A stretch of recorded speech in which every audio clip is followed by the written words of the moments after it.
Voilà, depuis Léonard de Vinci, le biomimétisme, au moins pour les gens des matériaux, c'est essentiellement imiter les formes. Imiter les formes, et il y a tout un tas d'exemples tout à fait classiques maintenant. Je pense par exemple à l'avant du TGV japonais qui a la forme du bec d'un martin-pêcheur pour éviter les remous à l'entrée des tunnels. On connaît aussi la combinaison de plongée avec une surface qui ressemble à la peau des requins avec les écailles pour diminuer les forces de frottement. On connaît très bien aussi la bande velcro qui s'inspire des petits crochets de la fleur de bardane.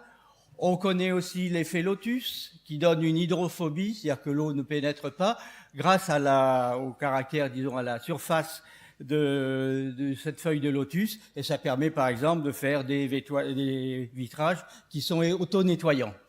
Un autre exemple qui est assez amusant, qui est sorti d'un livre de mon ami Serge Berthier, c'est l'histoire du gecko.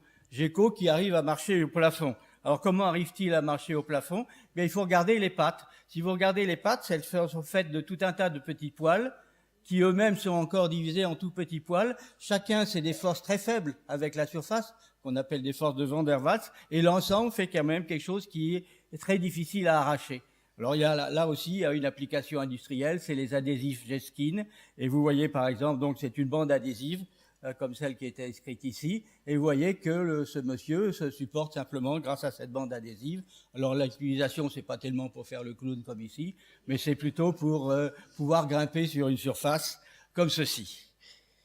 Alors ça, c'est, je dirais, le biomimétisme, imiter les formes. Pour l'homme du matériau, quand on fait des matériaux, il y a deux aspects. Il y a les propriétés du matériau, qui sont liées essentiellement à ses formes, c'est ce que je viens de raconter, mais il y a aussi la façon de faire le matériau.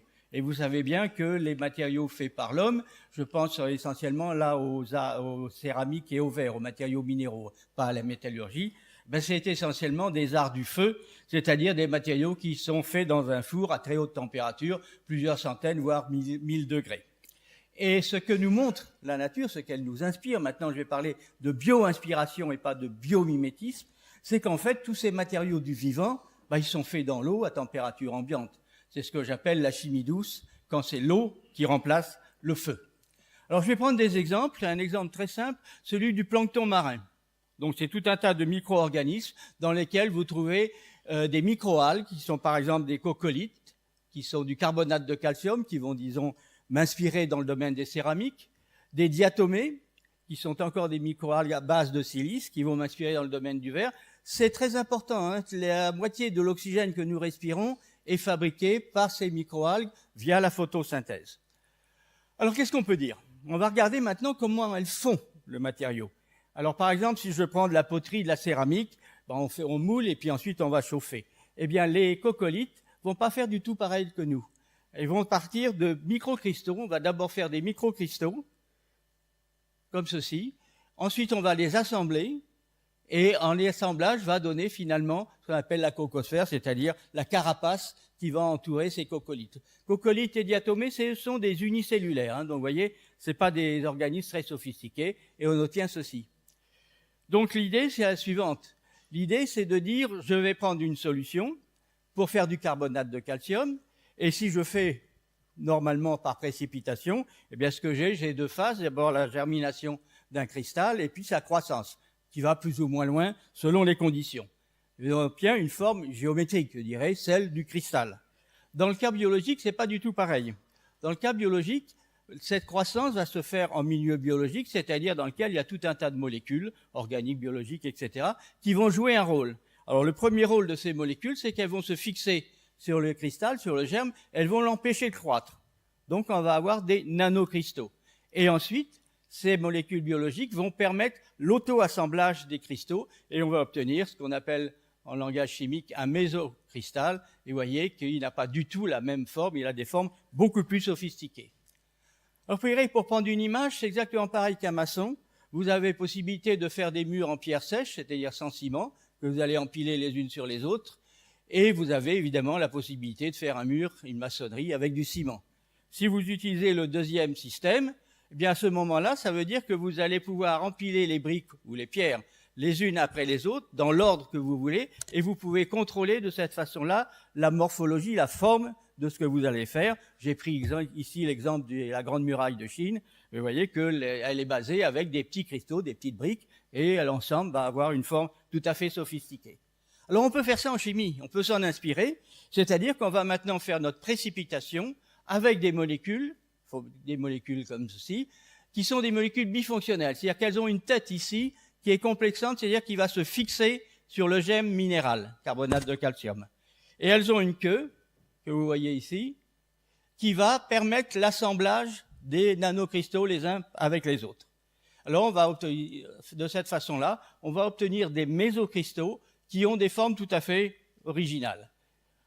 Alors par exemple, pour faire un composé qui est le sulfate de barium, vous voyez que selon la molécule qu'on utilise pendant la précipitation, polyéthylène-glycol, etc., tiens, il y a des photos qui n'apparaissent pas, eh bien on va avoir des mésocristaux de sulfate de barium, mais ayant des morphologies tout à fait différentes et par conséquent pouvant avoir des propriétés tout à fait différentes. Alors, je vais juste prendre un exemple du labo. C'est de l'oxyde de vanadium. Bon, si je fais une préparation normale comme on l'a fait dans les labos, bon, ben, j'obtiens un produit, une poudre quelconque. Mais si je utilise cette recette-là, je vais pouvoir avoir des particules d'oxyde de vanadium qui ont la forme d'un oursin. Alors, vous allez dire, c'est joli, mais ça n'est pas que joli. Ça n'est pas que joli parce que cet oxyde de vanadium peut servir d'électrode pour faire des batteries. Des batteries dans lesquelles vous avez d'un côté une électrode d'oxyde de vanadium, de l'autre côté du graphite, et des ions lithium qui vont se promener de l'un à l'autre. Les électrons, bien sûr, à l'extérieur, pour faire le courant électrique.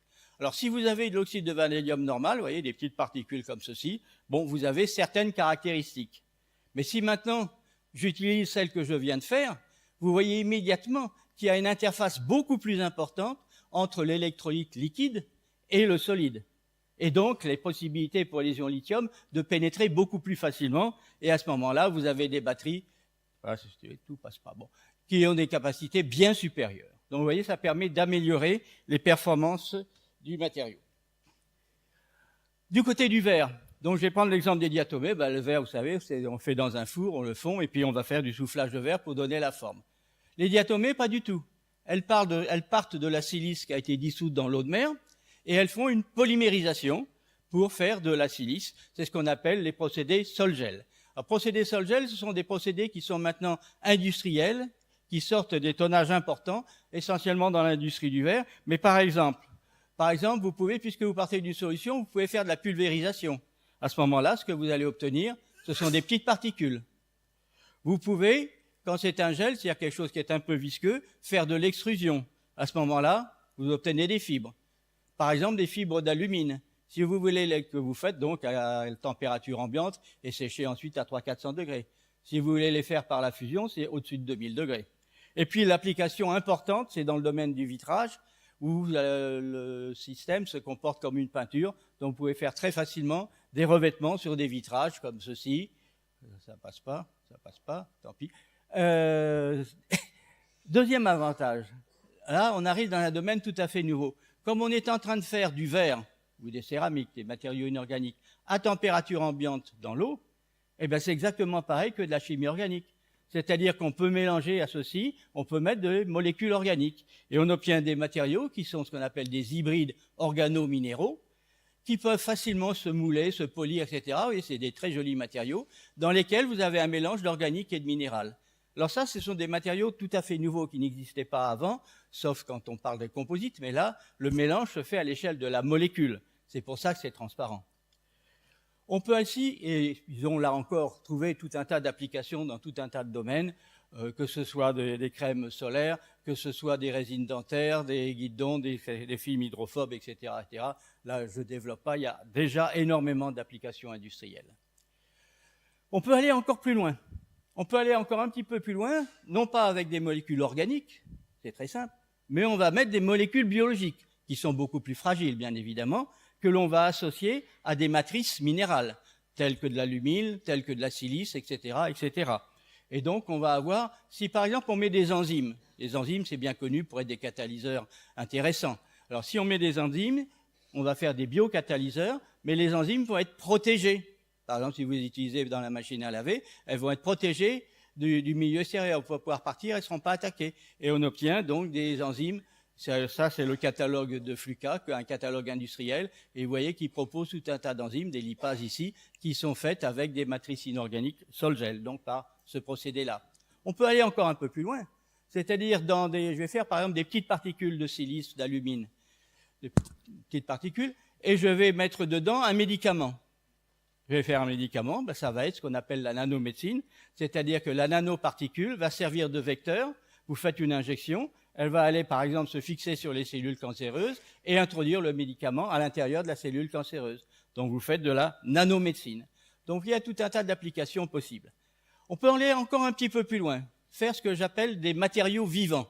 Alors ça veut dire quoi? Ça veut dire, si vous regardez la diatomée c'est une petite boîte en verre, une petite boîte en verre, et dedans il y a une cellule qui vit. C'est ça que je vais appeler un matériau vivant. Alors il y a une cellule qui vit et qui fait de la photosynthèse, donc qui va produire de l'oxygène, qui va consommer le CO2, etc. La question que je me pose, c'est est-ce que je ne peux pas faire pareil que la nature, c'est-à-dire encapsuler, piéger des micro-organismes à l'intérieur d'un matériau, c'est-à-dire d'une fibre, d'une petite bille, d'une pastille, etc., et utiliser ça comme un matériau. Alors je vais prendre juste un exemple, celui de la lutte contre la pollution des eaux. La lutte contre la pollution des eaux, donc vous voyez, vous avez une rivière là avec plein de pollution. Vous voulez savoir d'abord si c'est pollué. Alors si c'est pollué, c'est ce que vous allez faire. Vous prenez une fibre optique. Au bout de la fibre optique, vous mettez un petit film dans lequel il y a cette algue, la Chlorella vulgaris, une microalgue. Et vous le mettez au bout du film. S'il y a un pesticide, s'il y a des polluants, les propriétés optiques, la fluorescence de la chlorophylle va être modifiée. Donc juste en regardant, vous plongez, vous regardez, et vous voyez s'il y a un polluant ou pas. Ça ne vous dit pas lequel, mais ça vous dit qu'il y a une pollution, il faut faire attention. Alors s'il y a une pollution, ce qu'on peut faire, c'est la chose suivante. On va faire des petites capsules dans lesquelles, ici c'est un champignon filamenteux, dans lesquelles il y aura des micro-organismes. Et ces micro-organismes vont pouvoir consommer le polluant, donc faire de la biorémédiation. Vous voyez, le polluant ici est figuré par cette solution bleue, et vous voyez qu'elle disparaît. Alors là, il y a deux avantages. D'une part, la mise en forme, la mise en œuvre, c'est très facile. Et deuxièmement, vous pouvez récupérer, puisque c'est dans des capsules de verre, vous pouvez les récupérer et les réutiliser. Alors, dernier point que je voudrais développer, c'est le suivant. C'est quand nous faisons un matériau, nous hommes, par exemple du verre, selon l'utilisation que l'on veut en faire, on va avoir un procédé d'élaboration totalement différent. On va faire ici, on va faire de l'extrusion, on va tirer des fibres, là on va souffler la bouteille, etc., etc. Non seulement ça, mais si on veut optimiser les propriétés du matériau, on va changer sa composition. Alors par exemple, pour faire des vitrages, on va rajouter du sodium. Ça va permettre de fondre plus bas, d'avoir un verre fondu plus fluide, etc. Si on veut avoir du pyrex, donc un verre qui résiste aux températures, eh bien on va mettre du bore. Si on veut avoir du verre cristal, donc avec un éclat particulier, on va mettre du plomb. Alors ça veut dire que chaque fois que l'on veut une application donnée, on va optimiser le mode d'élaboration et on va optimiser la composition. Ben, il est évident que la nature ne peut pas faire pareil. Les pauvres diatomées, dont j'ai parlé tout à l'heure, elles ne peuvent pas faire pareil. Il va falloir qu'elles se débrouillent, et elles vont se débrouiller en jouant sur la nanostructure. Alors, exemple des diatomées, les fristules de diatomées, donc cette carapace qui les entoure, elles doivent être dures pour protéger la cellule, elles doivent être transparentes pour pouvoir faire de la photosynthèse, et elles doivent être poreuses. Alors, je vais développer ce que je viens de dire. Elles doivent être dures pour faire une carapace solide, donc typiquement carbonate de calcium. 90% des coquillages font du carbonate de calcium. C'est juste une précipitation, c'est le cas de l'huître ici. Le carbonate de calcium n'est pas transparent. Donc il faut faire un verre. Donc il faut déjà qu'elles choisissent autre chose. Elles vont faire de la silice, ça va être transparent, c'est ce que je viens de raconter. Mais deuxièmement, cette cellule qui est enfermée, il faut qu'elle puisse communiquer avec le milieu extérieur pour le métabolisme. Alors si c'est du litre, c'est facile. C'est un bivalve, elle s'ouvre. Ben, évidemment, la petite boîte là avec la diatomée intérieure, elle ne peut pas s'ouvrir. Donc il faut qu'elle soit poreuse. Et c'est à travers ces trous que vont se faire les échanges avec le milieu extérieur. Donc, vous voyez, si vous regardez une frustule de diatomée, vous voyez, c'est plein de trous. Et ce qu'on va faire, c'est qu'on va regarder ces trous avec un microscope et on va s'approcher, regarder de plus en plus gros. Vous voyez que dans les trous, il y a des trous. Et dans les trous des trous, il y a encore des trous. C'est-à-dire qu'il y a ce que j'appellerais une porosité hiérarchique. Il y a plusieurs couches de trous ayant des dimensions différentes. Alors, par exemple, des trous, des grands, des moyens, des petits. Mais c'est pas tout. C'est pas tout. Si vous regardez un petit peu les trous, ben vous voyez qu'ils sont répartis de façon régulière.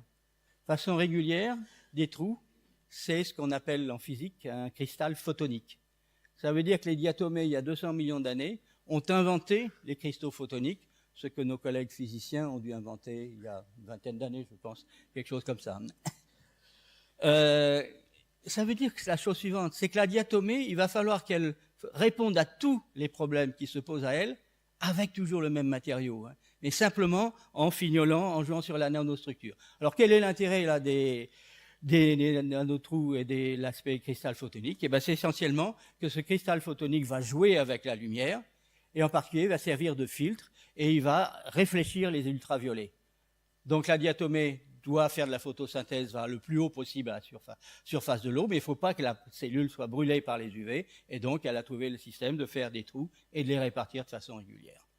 Alors ça peut être intéressant pour nous, c'est-à-dire qu'on peut utiliser ces diatomées, là-bas encore, comme si c'était un réacteur. Donc on va faire la culture de diatomées, on va mettre l'eau de mer avec tout ce qu'il faut dedans, mais supposez que j'ajoute des ions, par exemple du manganèse, du germanium. Eh bien, ils vont être incorporés par la diatomée et on va les retrouver dans la frustule de silice, et qui va donc avoir des propriétés optiques. Et on peut faire un dispositif d'électroluminescence. On peut aussi, dans les cellules solaires, là je pense aux cellules de Grätzel, l'électron est fourni par un colorant sous l'irradiation du soleil, et l'électron va être injecté sur une électrode en oxyde de titane. Eh bien là encore, comme pour l'oxyde de vanadium tout à l'heure, c'est l'interface qui va être important. Eh bien si je fais ma culture de diatomée, à la fin je mets du titane, ça veut dire qu'à la surface des frustules, il va y avoir une couche d'oxyde de titane, et donc on va avoir un dispositif tel que celui-ci. Vous avez les diatomées, une grande surface, et vous avez là des rendements solaires beaucoup plus importants. Dernier exemple, là c'est plus pour la beauté. C'est pour montrer que quand même les organismes naturels sont capables de faire des choses absolument extraordinaires. Alors ça, c'est une éponge. Une éponge, c'est pas grand-chose, vous savez ce que c'est. Simplement, pour renforcer leur tissu, c'est tout mou, elles font ce qu'on appelle des spicules, c'est-à-dire des petits éléments minéraux. Par exemple, ici, cette éponge qui est ici fabrique des petits filets ici que vous voyez, un exosquelette qui est en silice. Alors ce qu'il faut regarder, c'est simplement la beauté de la chose. Voilà un filet de silex qui a été fait par une éponge. Ça a à peu près 20 cm de long. Et vous voyez que c'est vraiment une broderie. Une véritable broderie. Il y a une éponge, ça n'a pas de jambes, ça n'a pas de bras. Je ne sais pas si ça a une tête. Mais enfin, ça vous montre une chose qui, je crois, est très importante dans le biomimétisme, bioinspiration, c'est la beauté. La beauté de la nature. Arriver à faire ça, moi je ne sais pas faire ça en tant que chimiste. À température ambiante dans l'eau, avec les mains dans le dos. Bien, je voulais juste terminer en disant qu'on vient de voir que le biomimétisme, ça fait appel à tout un tas de disciplines. Il y a un mouvement qui est en train de se former, même qui est déjà formé en France, qui est un centre européen de biomimétisme qui est basé à Senlis. Vous voyez un peu les adhérents dans cette affaire-là, c'est-à-dire que ça rassemble à la fois des industriels, des universitaires, des organismes comme le muséum, les choses comme ça. Et le but de cette affaire-là, oui, c'est marqué ici, c'est de fédérer un réseau, c'est de communiquer, et c'est par exemple de rassembler les gens. Et je cite simplement, il va y avoir une exposition sur le biomimétisme en juin à Senlis sur cette affaire-là. Et je termine en rendant hommage à Léonard de Vinci. Merci.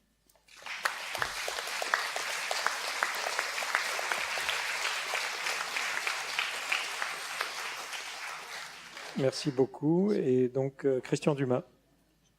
Oui, ton superbe exposé et ta conclusion sur la beauté. Les frustules de diatomée, on en a discuté pendant le repas tout à l'heure, c'est de l'auto-assemblage. Et oui. C'est aussi des fractales pour les mathématiciens. Oui, tout à fait.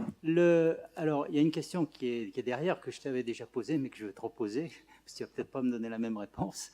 Il faut une trame derrière pour organiser ces fractales à répétition. Alors cette trame, elle est vraisemblablement, dans ma tête, elle est vraisemblablement de nature protéique, pour que tu aies toujours quelque chose donc oui, codé sur un plan génétique. Oui. Est-ce qu'on a des idées sur sur le mécanisme qui va de l'un à l'autre, non? Non, très sincèrement, sur comment elles font la silice, oui, c'est ce que j'ai raconté. On peut maîtriser, on peut mettre des procédés industriels. Sur la nanostructure, moi, sincèrement, je ne sais pas. Il y a des publications qui essayent. Alors, des trames, il faut la faire, la trame aussi. C'est pas, donc, c'est un peu repousser le problème. Ce que l'on pense, c'est que ça fait des petites billes et que ça dépose les petites billes ensuite sur la membrane. Mais de là à faire la nanostructure qu'on voit, je ne sais pas faire. C'est quelque chose qu'on étudie, en particulier avec Serge Berthier, dont j'ai parlé tout à l'heure. On peut faire ça par impression, bien évidemment, hein, pour faire les trous. Mais c'est pas pareil, enfin, c'est autre chose, hein, c'est de la nanotechnologie. Non, la mise en forme, enfin, ça c'est quelque chose d'assez extraordinaire. Et de fondamental, hein, les propriétés du matériau dépendent de ça. Vous voyez, la fissure de silice n'a pas du tout les mêmes propriétés. Il faut aussi souligner, je crois qu'il y a au moins 100 000 espèces de diatomées différentes, hein, au moins. Bon, je ne sais pas compter au-delà, c'est pour ça que je me suis arrêté. Mais et qui ont toutes des morphologies différentes. Hein. Donc Darwin se posait la question, pourquoi sont-elles si belles? Est-ce que c'est simplement pour le plaisir des yeux? C'est en anglais, j'ai fait une traduction rapide. J'avais une question. Est-ce on peut imaginer de faire des grands panneaux de verre, mais par ces méthodes-là, ou est-ce qu'on est quand même limité à des toutes petites surfaces? Alors, disons clairement, il n'est pas dans le verre silice. Quand c'est les hybrides, c'est différent. Dans le verre silice, il n'est pas question de faire un matériau massif, simplement parce qu'il y a l'évaporation de l'eau, et comme l'argile, quand vous évaporez, ça craquelle partout. Hein. Ou alors, il faut évaporer dans des conditions particulières, etc. Donc, a priori, pas de verre massif. Par contre, des revêtements, vous pouvez faire des mètres carrés. Des fibres, vous pouvez tirer des kilomètres. J'ai une petite question. Pascal. Ces coccolithes là, Oui. c'était quoi l'échelle que tu montrais? Je crois qu'il y avait ces organismes, c'est quelques dizaines de microns. D'accord. Hein, je pense, hein, c'est bien ça. Hein. Mais alors, pour rebondir sur la question qui a été posée par Christian, donc l'organisme est au milieu, il y a les petits cristaux qui sont faits, et qu'est-ce qui se passe là? Ah bah, ce qui se passe, si, on sait. Coccolithe, il y a des molécules biologiques qui, au moment où le cristal se forme, bon, il se forme et puis il grossit, pop, se fixe dessus Oui. et l'empêche de grossir. Donc, font des nanocristaux et même en plus jouent en général sur la morphologie. D'accord? Donc, on a un petit nanocristal. Et ensuite, il y a la queue que j'ai montrée, c'est-à-dire que les molécules s'auto-assemblent entre elles, comme des surfactants. Oui, mais comment ça se fait que ce soit toujours pareil? Ah bah c'est génétique là. Non, je plaisante pas. Je sais que pour les diatomées, Chris Bowler à l'ENS a montré quels étaient les gènes qui étaient impliqués dans la formation de la frustule. Hein, donc là, c'est de la biologie, c'est plus de la chimie. Enfin, quoique. Donc une question de ce côté, présentez-vous. Bonjour, Vincent Jacquier, étudiant ingénieur. On voit que les formes sont produites par optimisation naturelle, qui est principalement l'essai-erreur. Est-ce que vous pensez que l'optimisation numérique, par exemple l'optimisation topologique, pourra un jour rivaliser avec ces formes-là, avec des fonctions particulières? Là, en tant que chimiste, je ne suis pas trop capable de répondre. Tout ce que je peux vous dire, c'est que, par exemple, le aspect cristal photonique, c'est-à-dire dont j'ai parlé, on a tout un aspect de modélisation, etc., hein, pour faire des modèles et voir quelles propriétés ils peuvent engendrer. Mais bon, je ne peux pas aller beaucoup plus loin sur cet aspect que je ne connais pas bien. Bernard Castin. Vous avez un voisin qui peut peut-être répondre mieux que moi. Tout à l'heure, De ce côté-là, à gauche. Bernard Castin. Tout à l'heure, on nous a montré tout l'intérêt qu'il y avait dans l'exemple du taxotère de savoir synthétiser ce que la nature faisait, mais en quantité très, très limitée. Et là, tu nous montres, tu soulignes que ce que nous savons synthétiser, ce que nous savons faire, la nature sait le faire, mais de façon beaucoup plus intelligente, beaucoup plus douce. Alors où est la... Non, elle sait le faire, ça c'est incontestable. Les diatomées, c'est un matériau industriel. Hein. Oui, ça sert. Les falaises d'Étretat, il y a des diatomées. C'est un matériau industriel, massif central, etc., qui sert à faire des filtres du vin de Bordeaux, des choses comme ça. Et on a même un collègue qui a eu une idée malheureuse, il a mis de la nitroglycérine pour faire de la dynamite. La dynamite, c'est des diatomées avec de la nitroglycérine dedans. Ça permet de la manipuler plus facilement. C'est tellement terrible que toute guerre va disparaître, faute de combattants. Une question là-bas, présentez-vous. Prenez un micro. François Boitet, géologue et paléontologue. Le meilleur exemple, évidemment, pour les diatomées qui sont exploités, mais c'est des fossiles, c'est Amura. Il y en a des épaisseurs considérables. Et pour les coccolithes, c'est évidemment ce que vous disiez, c'est-à-dire les falaises de craie. Oui. Donc en géologie, c'est vraiment des organismes en c'est des- micropaléontologie. Et le tunnel sous la Manche a été étudié en fonction pour le tracé du tunnel géologique, c'est les microfossiles qui ont servi, donc Tout à ce fait. dont vous parlez. Oui, Donc oui. il y a une application géologique aussi, mais là, pour Oui, non, un c'est usage des- direct, si j'ose des dire. matériaux c'est tout. naturels Simplement déjà pour très apporter utilisés, ce complément d'information pour le public. Merci. Je pense qu'on va s'arrêter là. Merci beaucoup, Jacques, pour ce très bel exposé.